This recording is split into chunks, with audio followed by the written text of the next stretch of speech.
Muy buenos días al ingeniero Roberto Aspiazu. Roberto, buenos días, qué gusto verlo, maestro, qué gusto, pero le voy a dañar el día, aunque usted ya debe saber mejor que yo el tema. Página 1 del Universo. Hola, ¿Qué fue? El SOTE volverá a por suerte es el SOTE y no el SOCA, aunque esa palabra ya nadie la entiende, en nuestros tiempos era un insulto un poco fuerte. El SOTE volverá a operar el 17 de julio con producción petrolera estatal diezmada. A ver, de 464.637 barriles diarios el 1 de julio a 60.311 barriles el 13 de julio. Perdón, dime que se equivocaron, porque si no estamos 5 metros debajo de la M. Y es menos todavía, porque en realidad poco más de 2.000 pozos en este momento ya están parados, porque sencillamente no hay capacidad de bombeo y lo que se tenía guardado en los tanques de reserva también se ha venido agotando, particularmente en Esmeraldas, porque esta situación se previó desde algún tiempo atrás, de manera tal de que eso es lo que ha venido pasando. La producción ha venido disminuyendo día a día con el cierre tanto del SOTE como del OCP. Los dos principales oleoductos están paralizados. Se espera su reactivación, en el caso de OCP, hasta mañana. Ojalá que suceda así. No hay una confirmación todavía. Y en cuanto al SOTE, sí se ha dicho que eso sucedería el próximo jueves, de manera tal que a partir de ese momento se comienzan a reactivar poco a poco nuevamente los pozos que están apagados. Aquellos que tienen lo que se denomina presión de pozo, es más fácil reactivarlos rápidamente que aquellos que pues eventualmente están con algún problema como consecuencia del apago y las bombas de succión pues necesitan ser atendidas, limpiadas de los detritos que de modo natural la rodean o se producen como consecuencia del apago. A ver, Entonces, a ver, déjeme terminar. Sí, Entonces, todo esto se reduce que para recuperar la producción, una vez que los dos oleoductos estén rehabilitados, que estén bombeando, va a tomar entre unos 10 o 15 días. A ver, si yo no escuché mal, el OCP podría reanudar operaciones mañana, miércoles. Vuestra merced dijo que el otro, el SOTE, el próximo jueves. ¿Cuál próximo jueves? ¿Pasado mañana o el otro jueves? Este jueves. No, este jueves. O sea, uno mañana y uno pasado mañana. Ay, Dios mío. Bueno, está bien, creer en los milagros también se puede, ¿no? Después de todo tenemos 3 santos, ¿no? Hay países que tienen menos de 3 santos. Nosotros tenemos primero una santa a la que le atribuyen haber hablado del Ecuador cuando estábamos en plena colonia y el Ecuador no existía. Luego tenemos otro santo que su virtud era ser maestro de gramática, pero tenemos otro santo. Y luego tenemos a la Narcisa, que bueno, esa yo no puedo hablar mucho porque no le conozco mayores defectos. Pero los otros dos. Antes para ser santo había que hacer muchas cosas raras. Pero bueno, vea, mi querido Roberto, sáqueme una curiosidad. El SOTE es el primer oleoducto del Ecuador, ¿no es cierto? El SOTE es el sistema de oleoductos transecuatorianos. SOTE. Ya. Es el que se hace después de que el general Rodríguez Lara lleve el barril de petróleo al templete de los héroes de la patria y se empiece a producir el petróleo en el año 71, 72. 72 era presidente Rodríguez Lara, jefe de gobierno, porque un gobierno militar. Ya. ¿Ok? Es correcto, tiene 53 años operando. Ya. Una preguntita. En marzo del 2007, yo estaba a Milano, en el Hotel Príncipe de Saboya, y prendo la televisión y veo Earthquake in Ecuador, porque era una copia de CNN. Y resulta que el reventador, que por algo tiene ese nombre, había reventado y rompió el SOTE y nos quedamos meses, que nos salvó Colombia. Ya, 6 meses, ¿no? Nos salvó Colombia, ¿no? Entonces tenga la bondad de explicarme a qué imbécil se le ocurrió hacer el OCP al lado del SOTE, sabiendo que está el reventador allí y que en cualquier momento, por algo se llama reventador. Ese no es un volcán apagado, que en cualquier momento vuelve a hacer pum y ahora rompe los dos oleoductos. Y luego, lo que sí es nuevo, eso no se lo puedo acusar a nadie, es el problema de la erosión, que es la que causó el problema ahora. ¿Por qué pusieron, cómo es el dicho, no hay que poner todos los huevos en la misma canasta? Aquí pusimos los dos oleoductos juntos. teniendo la experiencia de que el uno se había partido por un terremoto y que la zona es de alta sismicidad. Sí, porque básicamente ahí había un tema de derecho de vía que estaba resuelto por el trazo que tenía el SOTE. Entonces, el correspondiente del OCP fue prácticamente paralelo. No es totalmente paralelo, en algunos tramos hay desvíos, no siguen la misma ruta, pero en general sí, y su extensión es de 500 kilómetros aproximadamente. Ya. Y entonces yo pregunto, ¿que no había otra alternativa? ¿O había que era fatal que tenía que pasar por allí? Yo diría que eso por el momento fue una decisión que se juzgó que era la conveniente, y de esa manera el OCP se construyó en base a un esquema de concesión privada. Era la primera vez que una infraestructura de esa proporción llevaba o se acogía a un régimen semejante de concesión. Fue una experiencia nueva para el país y funcionó bastante bien porque la concesión correspondiente recién expiró a finales del año pasado, cuando OCP volvió a manos del Estado, de una empresa privada cuyo principal y único accionista es el Estado ecuatoriano, y es la que tiene a cargo llevar adelante la licitación que permita construir la variante de la vertiente izquierda del río Coca a la margen derecha, para efectos de ir hacia una posición donde hay una mayor estabilidad geológica y no volvamos a tener el problema recurrente que se ha venido dando al menos desde 2021, por lo menos de una manera más acentuada. Recordar que entonces, a inicios del gobierno del expresidente Guillermo Lasso, se interrumpió la producción, el bombeo de crudo durante 3 semanas, con pérdidas entonces estimadas en el orden de $500 millones, que es más o menos lo que se ha ocurrido en este momento, con una paralización que está cumpliendo 15 días y que proyecta desde luego o entra a su tercera semana. Así que por ahora no ha quedado sino nuevamente hacer una variante cuesta arriba, que es lo que se ha venido haciendo desde tiempo atrás.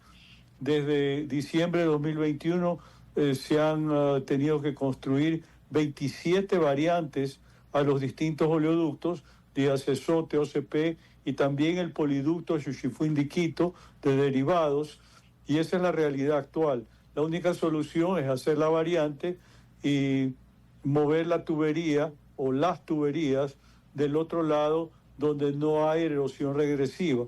Pero eso ha debido contratarse en 2022 a raíz de la experiencia que se tuvo a finales de 2021 de manera emergente. Hubo por entonces acercamientos de Petroecuador con el Colegio de Ingenieros del Ejército, igualmente con empresas, corporaciones internacionales que estaban interesadas en financiar la obra, porque siempre se pensó que eso tenía que estar ligado a la extensión en lo que tiene que ver con la operación, por lo menos del OCP, y digamos que en este momento la sociedad anónima que se constituyó por el lado del Ministerio de Energía y Minas y también de Petroecuador, para que continúe con una gestión independiente del OCP mientras el OCP es licitado. Entonces estamos a la espera en estos momentos de conocer los términos de referencia de dicha licitación, para efectos de que quien venga se ocupe de invertir en la construcción de la variante, que debe costar, pienso yo, alrededor de unos $250 millones. Ya, 2 preguntitas. Usted me dijo que cuando el señor Lasso estuvo en Carondelet, no creo que haya ejercido el gobierno ni la presidencia, pero cuando estuvo en Carondelet tuvimos 3 semanas parados y nos costó 500 millones. ¿Por qué fue? ¿También por erosión? Exactamente lo mismo que sucedió ahora. Fue un episodio prácticamente calcado, y desde entonces sabemos perfectamente bien cuál es el riesgo en la zona, y como le decía hace un momento, en cuestión de 4 años se han tenido que practicar 27 variantes, así que esta es una más. Ya, pero corríjame si me equivoco, porque el ingeniero en petróleos y el experto en el tema es usted, pero si ya tuvimos el problema de la erosión y nos costó 500 millones de dólares, ¿no era lo inteligente haber declarado el sector en emergencia y sin mucho papeleo hacerla? Si hubieran empezado a hacer la variante a raíz del problema, ¿estuviera terminada ahorita o no? Sí, desde luego que estaría terminada. Esa es una obra que podría ejecutársela en un año, no debería durar más allá de un año. O sea que a este individuo le sobró el tiempo que estuvo ocupando Carondelet para hacerlo y no lo hizo. Otra rayita en el currículum. Otra rayita en el currículum. Cuidado, le doy la gabardina esta semana. Ya, sí, ya le entendí. Pero el problema ahí básicamente es la falta de estabilidad en la gestión administrativa, dígase, en el desempeño de la gerencia general de Petroecuador, porque ha habido una constante tanto en el gobierno del expresidente Lasso como en el actual gobierno, en el sentido de que ha habido continuos cambios, y esto ha conspirado, ha perjudicado la posibilidad de llevar adelante un proyecto que sin duda es muy importante, pero que no ha tenido continuidad en términos de tiempo y de ejecución, desde luego, porque en este momento pues lo único que cabe es apremiar Sí, al OCP. pero ya perdimos la plata, pues, Roberto. Sí, ya la plata está perdida, Sí, y ahora se ha perdido también, se tiene que haber perdido, no sé, habrá que ver si es que reanudamos en las próximas horas OCP y SOTE, podríamos tener una pérdida un tanto menor, pero no va a ser sino 250 millones de dólares, una cosa así. Es decir, con lo que ha sucedido ahora ya estaríamos pagando la variante. A eso se resume toda la historia. Entonces, iba a decir una perogrullada, pero mejor no. O sea, entre los 500 y los 250, 750 millones se hubiera resuelto el tema. No hubiera habido pérdida. Y ya no tuviéramos el problema, porque del otro lado hay la certeza, como dirían los españolitos, hay la certeza, con C y con Z, de que por ahí no hay regresión, ni erosión ni regresiva, ni progresiva, ni alternativa, porque ahora hay muchas cosas raras, ¿no? A ver, ¿hay o no hay? No, sencillamente yo pienso que en este momento no hay que mirar para atrás, ¿Ya? hay que mirar para adelante. Es evidente que hemos debido hacerlo antes y con sentido de urgencia, no lo hemos hecho, hay que hacerlo ahora. Yo pienso que hay que apremiar que los términos de referencia respecto a la variante estén disponibles en las próximas semanas. Se suponía que iban a estar listas en mayo de este año, pero Julio. estamos promediando segunda mitad de julio y todavía no tenemos esa referencia que es indispensable para convocar a un concurso, una licitación, lo que sea, con la idea de adjudicar la obra y que ésta se ejecute de manera perentoria. Pero la pregunta, Roberto, la pregunta es, si la hacemos del otro lado del río, ahí no hay erosión. No, ahí no hay erosión regresiva. O sea, eso es seguro. Es roca dura por el lado del reventador. Ya. Evidentemente esa roca es deleznable, le llaman cangagua, que es básicamente una litificación, quiere decir, es polvo que se ha convertido en roca en el curso de millones de años, y eso pues de todas maneras, cuando se dan condiciones como las actuales, tiende a erosionarse rápidamente cuando hay una situación como la que se está viviendo en la margen izquierda del río Coca, la famosa erosión regresiva, que inició en 2021. Es que, a ver, es que una cosa es la roca, la que siempre fue roca desde hace miles de millones de años, y otra cosa es lo que usted me acaba de explicar.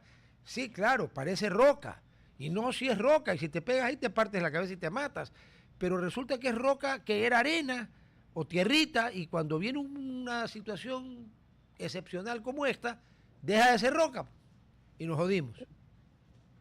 Bueno, eso es lo que sucede, ¿no? Y con miras a construir la variante también hay la facilidad relacionada a que la línea de alta transmisión está del otro lado, está de la margen derecha. ¿Ya? Entonces es muy probable que en buena parte del tramo de la variante que tiene que ser construida se pueda aprovechar el uso de vía que ya está en práctica justamente por la construcción de las líneas de alta transmisión. Yo sé que ahí tendríamos un obstáculo legal menos, ya está el uso de vía. Sí, pero también hay que considerar que no solamente hay que construir la variante de los oleoductos o del ducto, sino también de construir una carretera paralela que en definitiva es la que le permite dar soporte logístico y de mantenimiento y que podría servir también para efectos de la transportación terrestre, que en este momento está interrumpida en la zona de erosión regresiva porque la mesa se ha caído por lo menos en 3 tramos. No existe la mesa este rato. Perdón, la mesa. ¿Qué es la Así es, mesa? así le llaman, la mesa. Ya. Yo pensé que era Que una mesa, le iba a decir, ¿cómo una mesa allí? no, ese es el término técnico, Ya, ok. la mesa de la carretera Ya. se ha caído en por Entonces lo no hay menos nada. 3 tramos. Claro, ya se hundió. Así es, se hundió. Entonces, la variante también debe servir para que por ese lado se pueda construir una vía alterna que pueda utilizarse para fines de transporte terrestre. Eso es lo recomendable. Vea, en la página 5 de Diario El Universo dice que el SOTE se reactivará con la producción petrolera. Es la producción petrolera estatal a menos del 10%. No es que el SOTE se va a restablecer, suponiendo que sea mañana, al 10%. El SOTE se va a restablecer a su capacidad normal. Lo que pasa es que A los su pozos no van capacidad normal, sí, poco a poco, ¿no es claro. cierto? No va a ser de un día para otro. Básicamente a eso me refería hace un momento. Sí, ya le entendí Porque hay que perfectamente. reactivar pozos que han sido apagados. Unos se reactivan más rápido que los otros porque eventualmente pueden darse problemas y hace necesario una suerte de mantenimiento previo a la reactivación del bombeo.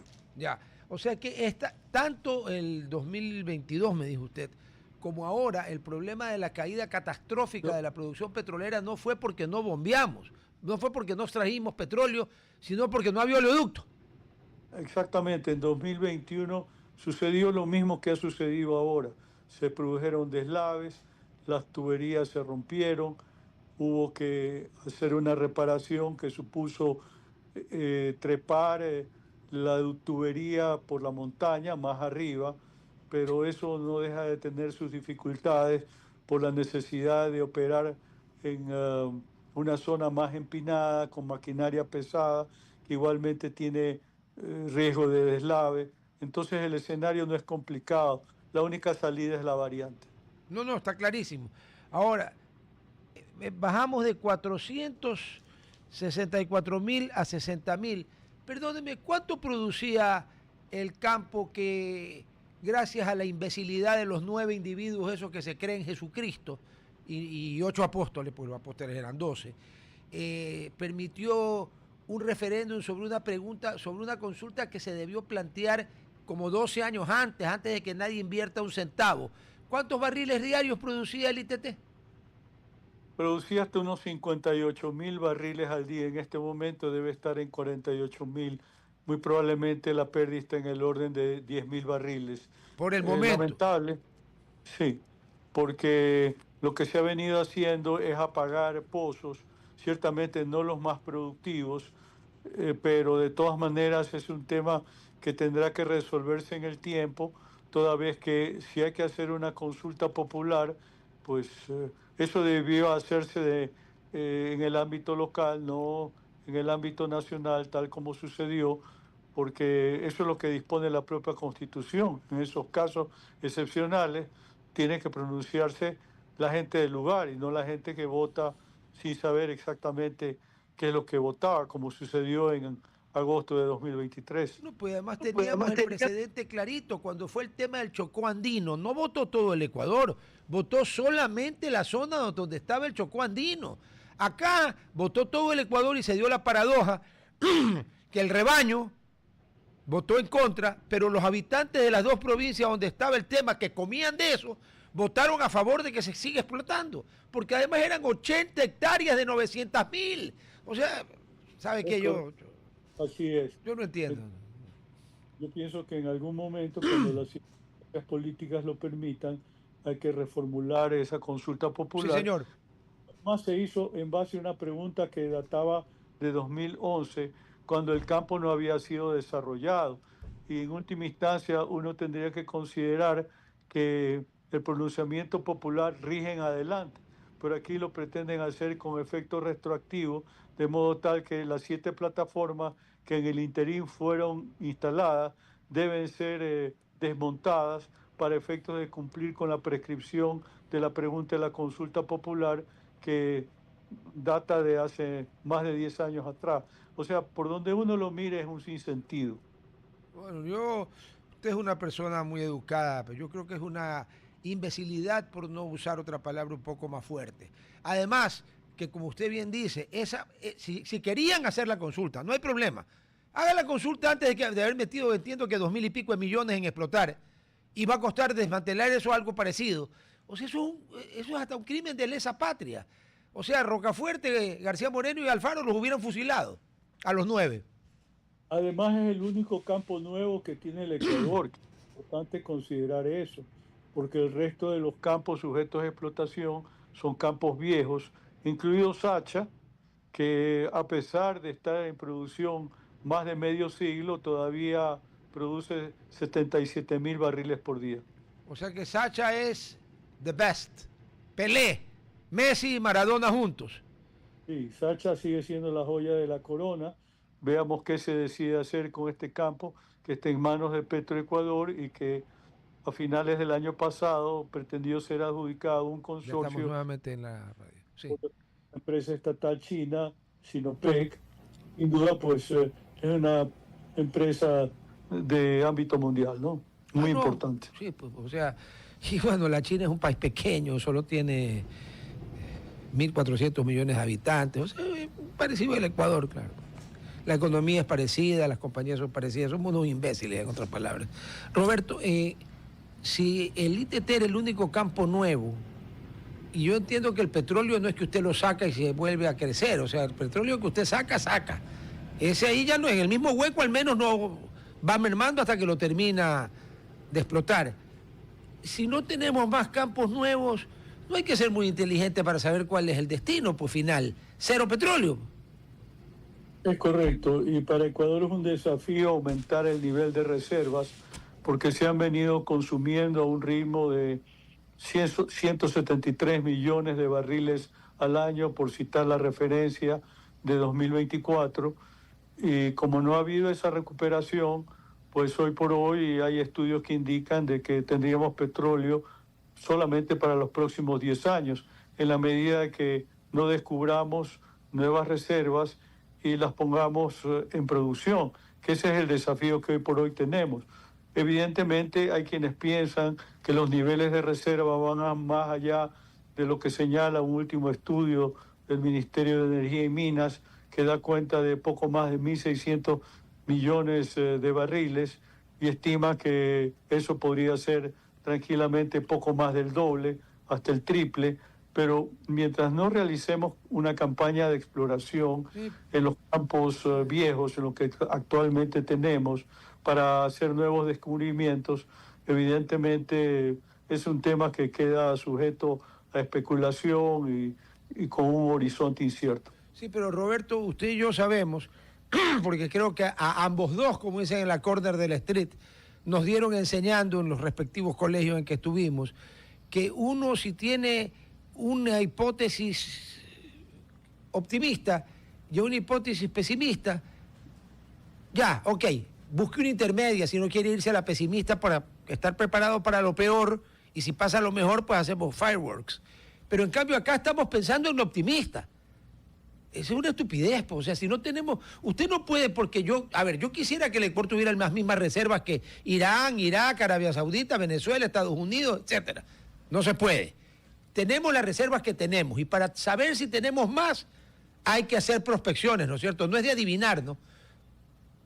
Sí, efectivamente, esa exploración tiene que hacerse, no se ha venido haciendo porque de modo propio la modalidad de los contratos que se han venido aplicando, tanto por lado de Petroecuador como del Ministerio de Energía y Minas, de contratos de participación de servicios con financiamiento, no han alentado propiamente la prospección, la exploración petrolera, cosa que recién empieza a cambiar con la adjudicación hace ya 5 años a la fecha de los primeros contratos de Intracampos 1, Intracampos 2, que ya aplica una nueva modalidad contractual en donde naturalmente al tratarse de contratos de participación hay un estímulo para hacer este tipo de prospección. Pero sáqueme de una duda y con esto ya lo libero, y le agradezco muchísimo su deferencia como siempre.